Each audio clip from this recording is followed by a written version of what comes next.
네, 이번 시간은 뉴스앤 파워 인터뷰 코너입니다. 대선 이후 각 정당들이 재정비에 나서고 있는데요. 기대보다 저조한 득표율을 기록했던 정의당도 전열을 가다듬고 지방선거 준비에 시동을 걸고 있습니다.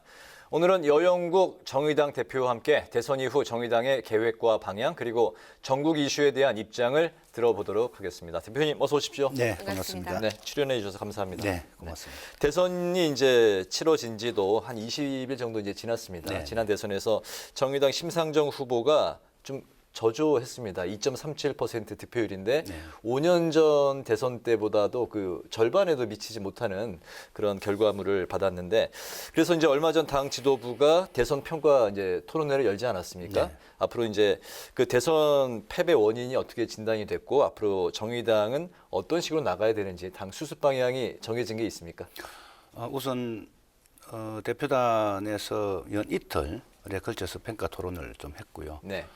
그 당의 이제 일상적 의사 결정 구조인 전국위원회에서 토론안을 제출해서 지방선거 끝나고 지방까지 포함한 어떤 좀 종합적 평가와 또 평가에 근거한 당의 진로 등등을 결정하기로 했는데 뭐 우선 그동안 정의당이 참 지난 몇 년간 참 많은 부침을 겪어왔습니다.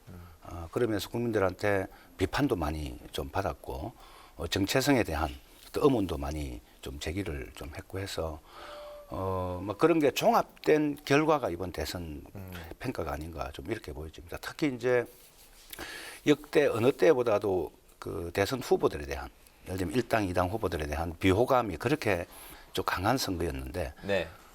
우리 심상정 후보가 사실은 그런 점에 비하면 도덕적인 문제나 윤리적인 문제 이런 게 전혀 없음에도 불구하고 왜 함께 그렇게 비호감이 높았는가?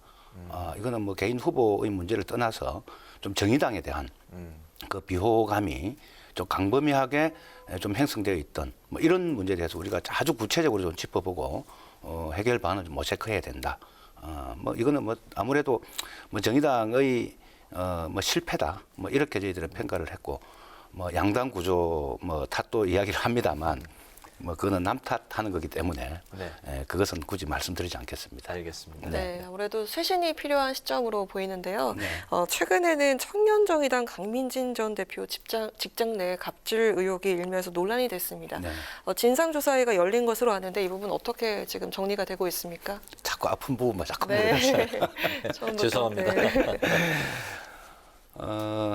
참 청년 정의당이 독자적 그 예산과 독자적인 인사권도 사실 가지고 좀 있습니다. 물론 이제 당 대표가 법적 지위는 제가 이제 다 가지고 있습니다만, 그래서 사실상 거의 관여를 안 하고 독자적 운영이 좀 되고 있거든요. 네. 막 그런 과정에서 또 이게 뭐 청년 정의당 대표 또 거기에 공개 어떤 과정을 통해서 채용된 그 소위 당직자 이런 분들 간의 관계가 저희들은 뭐 이게 나이도 다 비슷비슷하고 해서 굉장히 수평적 그 조직 문화가 있는 것으로 봤는데 이제 당사자들이 느끼에는 아주 소소한 부분에서 이거는 어떤 대표와 어떤 직원 간의 관계 속에서 좀 부적절하다. 예를 들어 업무 외에 뭐 일을 뭐 또 지시한다든지 뭐 이런 거에 대해서 상당히 좀 마음이 많이 상했던 것 같아요. 그 점에 대해서 좀 세심하게 우리 당직자들의 노동권을 살피지 못한 것에 대해서 당 대표를 참 죄송하게 생각을 드리고 바로 이제 대표단 회의를 통해서 진상조사위를 구성을 좀 했고요. 특히 이제 외부의 전문 노무사 세 분을 좀 선임을 해서 지금 거의 조사는 이제 피해자와 참고인들 조사는 거의 끝나고 곧 아마 조사 결과가 발표가 될 거라 보여집니다.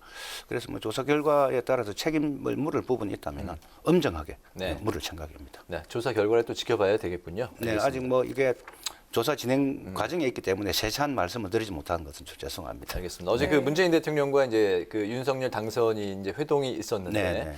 가장 늦게 만나서 가장 오랫동안 만났던 또 회동으로 기록이 됐습니다. 네. 특별히 어떤 의제를 갖고 이제 만난 게 아니라서 네. 합의문이나 어떤 합의가 도출된 거는 없었는데 그 어저께 그 두 분의 만남 어떻게 지켜보셨습니까? 우선 이제 대선 기간 안에도 이 양당 간에 참 국민들이 참 얼굴 찌푸리는 이런 대결 구도가 참 심했지 않습니까? 네. 그 대선 결과에 누가 당선되어도 참 걱정이다. 이런 이야기를 참 많이 하셨는데 대통령과의 만남조차도 한 20일 정도 될 때까지 이루어지지 않고 마치 이제 신구 권력 갈등처럼 뭐 이렇게 계속 좀 비춰져 가지고 상당히 걱정을 많이 좀 했는데 네. 어제 그 만남 자체가 상당히 의미가 있었다. 좀 이렇게 보여지고요. 다만 아쉬운 것은 당면하게 이제 코로나 때문에 지금 소상공인들이 굉장한 고통을 많이 겪어왔고 지금도 겪고 있지 않습니까? 대통령 선거 기간에 거의 모든 후보들이 한 50조 규모의 추경이 필요하다. 네. 다들 이렇게 말씀하셨는데 어제 뭐 이 추경이 필요하다는 건 방향은 대충 뭐 이 이야기가 되었는데 구체적으로 뭐 추경 규모 크기라든지 이런 것들이 구체적으로 합의가 안 되어서 뭐 그 점은 상당히 유감스럽다는 말씀을 좀 드리고 특히 이제 이 소상공인뿐만 아니라 아마 여기 이제 방송국에도 이 영화나 이런 분야에도 많은 일하는 분들이 이 코로나 때문에 뭐 업무들이 많이 줄었지 않습니까? 네네. 그런 국민들의 프리랜서 노동자라든지 이런 모든 분들의 좀 피해까지도 좀 세심하게 들여다보고 좀 이번에 좀 했어야 되는데 뭐 그런 부분들이 좀 구체화되지 않아서 좀 아쉽다. 또 뭐 대부분의 문제가 실무 단위로 넘어갔기 때문에 여전히 갈등의 소지는 남아 있다 하는 생각이 좀 듭니다. 네네. 네, 이제 신구 정부나 여야 정치권 모두 민생에 집중을 해야 할 때가 아닌가 싶은데요. 최근에 장애인들의 이동권 보장 시위와 관련해서 국민의힘 이준석 대표가 시민을 볼모로 잡는 부조리 이렇게 언급을 하면서 논란이 이어지고 있습니다. 인수위가 오늘 시위 현장을 찾아서 요구 사항을 듣고 또 시위 중지를 요청하기도 했는데 정의당에선 이번 논란을 어떻게 바라보고 계신지요? 이미 대선 기간 동안에 심상정 후보께서 1분 발언을 통해서 그 장애인들의 이동권 시위 사실을 국민들에게 알리고 네. 대선 후보들에게 이 문제를 해결하기 위해서 그 의지를 좀 약속을 해달라 요청을 했는데 그랬었죠. 네. 다 하질 않았습니다. 네. 하질 않았고 아마 이재명 후보가 조금 긍정적으로 좀 답변을 주셨던 것 같고요.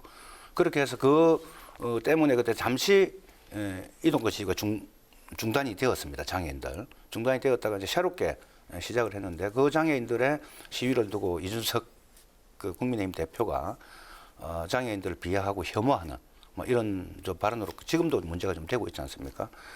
저는 장애인들이 만약에 대한민국 사회에서 평화적 방식으로 어떤 문서를 가지고 어떤 관계 부처에 의견을 전달하고 하면은 그게 신문에 한 줄이라도 나겠는가? 이게 지금 대한민국의 큰 병폐라고 생각합니다. 결국은 그렇게 해서 어떤 시위에 나서고 시민들의 불편을 겪고 뭐 이러니까 이제 결국은 이제 언론도 좀 관심을 가지고 이랬지 않습니까? 저는 이준석 대표의 그런 태도는 그런 문제를 바라보는 좀 너무 잘못된 태도, 좀 반정치다. 오히려 이제 그런 아픔들을 좀 해결을 해서 그런 시민의 불편을 줄여내야 되는데 오히려 시민과 장애인을 갈라치게 하는 뭐 이런 문제에 대해서는 저는 대단히 잘못된 정치다 생각을 하고 뭐 뒤늦게나마 국민의힘 시각장애인 국회의원 그분이 무릎 꿇고 사과도 하고 김혜지 의원 저는 그렇게 해서 조금 문제 해결의 실마리는 좀 보이는데 인수위하고도 오늘인가 간담회를 했지 않습니까? 네. 장애인 그 전장년하고 했는데 뭐 검토하겠다고 했는데 조금 더 이 책임 있는 그런 좀 답변이 없어가지고 장애인들이 여전히 하루에 한 명씩 4월 20일이 장애인의 날이거든요. 네. 하루에 한 명씩 그때까지 삭발을 하겠다. 이렇게 해서 계속 이제 의지는 가지는데 이제 시위는 중단하겠다. 네. 내일부터 이제 중단하겠다고 한 거죠. 네, 네네. 네. 뭐 그런 점에서 저는 뭐 정치권에서 다른 건 몰라도 이런 문제만큼은 저는 윤석열 정부에서 반드시 받아서 우선적으로 좀 해결해야 된다 이런 생각입니다. 알겠습니다. 지방선거 이야기로 이제 넘어가 보겠습니다. 네. 이제 한 60일 정도, 2달 정도 이제 남았는데 아직도 선거구 획정이 되지를 않았어요. 네. 그래서 이제 대표님이 국민의힘과 또 이제 민주당 지도부를 찾아가서 네. 기초의원 중대 선거구제 도입 협조를 이제 또 촉구하셨잖아요. 네, 네. 국민의힘이 지금 현재 반대하고 있는 상황이죠. 네. 그렇기 때문에 이제 이번에 그 회기 마지막 날 4월 5일이죠. 5일까지 처리가 가능할지 좀 의문이 드는데 그 지도부들 그 만나본 그 좀 그 소감이 어땠습니까? 분위기가 어땠습니까? 이제 민주당은 사실은 지난 대선 기간 동안에 그 대선 임박해서 정치 개혁하겠다 해서 정의당이 그동안 지속적으로 요구해왔던 네. 뭐 다당제 민주주의 이 내용을 담은 안을 발표하고 당론으로 확정을 좀 했습니다. 그 민주당에 대해서도 지금 172석 최고 많은 의석을 가지고 있기 때문에 좀 더 좀 책임 있는 태도를 보여라. 국민의힘은 그냥 언론을 상대로 해서 이렇다 저렇다 말씀만 하시지 마시고 뭐 좀 저녁에 만나서 뭐 소주라도 한잔 하면서 설득도 하고 좀 비공개적인 이런 활동들을 좀 해야 될 거 아니냐 뭐 이런 주문을 드렸고 특히 이제 전국 17개 광역시도 중에 민주당이 13개 광역시도에서 다수를 점하고 있거든요. 그 민주당 의지만 있으면은 선거구 쪼개기는 사실상 불가능합니다. 그래서 그 네. 의지를 분명하게 천명을 해서 입법 좀 의지도 좀 촉진을 좀 해달라. 뭐 이렇게 말씀을 드렸고 이제 국민의힘 이준석 대표한테는 이제 대통령 선거까지 끝나고 당선인까지 배출했는데 대통령 선거 전과 좀 달려야 되지 않겠냐. 어떻게 이렇게 변화가 없느냐. 저 이렇게 말씀을 드리면서 네. 아니 이준석 대표도 다당제 중대선거구제를 선호하고 그다음에 우리 안철수 인수위원장은 마치 이제 자기 정치의 소신이 다당제 민주주의처럼 이번 대선 때 그렇게 강조를 많이 네. 하셨고 윤석열 당선자도 중대선거구제가 평소에 자기 소신이었다 이런 말씀 하셨단 말이죠. 그런데 왜 이게 안 될 이유가 뭐가 있느냐. 그래서 좀 결단을 촉구했는데 아마 뭐 이게 이제 시기 되면은 다 이제 그 의원들 이해관계가 막 걸리기 때문에 걸려서 저는 국민의힘이 뭐 조금의 변화는 가져올 수밖에 없을 거다. 왜? 다당제 민주주의를 약속을 해놓고 대통령 취임도 하기 전에 그 약속을 내팽개치면은 저는 윤석열 정부 출범 시기부터 국민적 신뢰는 거의 뭐 떨어진 상태에 출범될 수밖에 없기 때문에 저는 조금의 변화는 있을 거다 이렇게 전망을 하고 있습니다. 알겠습니다. 네. 네, 정의당으로서는 오는 6월에 지방선거에서 좀 돌파구 마련이 필요해 보이지 않나 싶은데요. 네. 일각에선 이런 말도 있습니다. 지난 대선에서 정의당이 민주당과 단일화를 했다면 결과가 좀 달라질 수도 있었을 것이다. 그리고 지방선거에서는 대선 때 못했던 단일화를 해야 한다. 뭐 이런 목소리도 나오는데요. 지방 준비 어떻게 진행이 되고 있는지 들어보겠습니다. 오늘 뭐 김동연 새로운 물결 네. 우리 민주당과 통합 발표를 하지 않습니까? 네네. 우리 김동연 후보도 그랬고 우리 이제 국민의힘하고 합당을 발표한 안철수 네네. 후보도 다당제 민주주의를 주창을 하셨는데 결국은 기득권 양당에 다 투항을 지금 하는 형식이란 말이죠. 대한민국의 정치 또 민생 문제는 지금 양당 정치가 계속 지속되는 한은 절대로 바뀌질 수가 없다. 양당 정치의 폐해가 세계 최고의 불평등 구조를 낳았고 기득권만 주로 대변을 좀 해왔기 때문에 그런 결과가 나왔다. 그래서 양당이 대변하지 않는 그런 사람들을 제3 정치 세력이 특히 정의당 같은 진보 정당이 대변하면서 한국 정치를 발전시켜 나가야 되는데 그것을 당장 어떤 당선 여부를 가지고 후보 단일화를 요구하는 것은 그거는 저희들로서는 이제 도저히 받아들일 수가 없다. 그리고 예전에 또 민주당이 아니지 않습니까?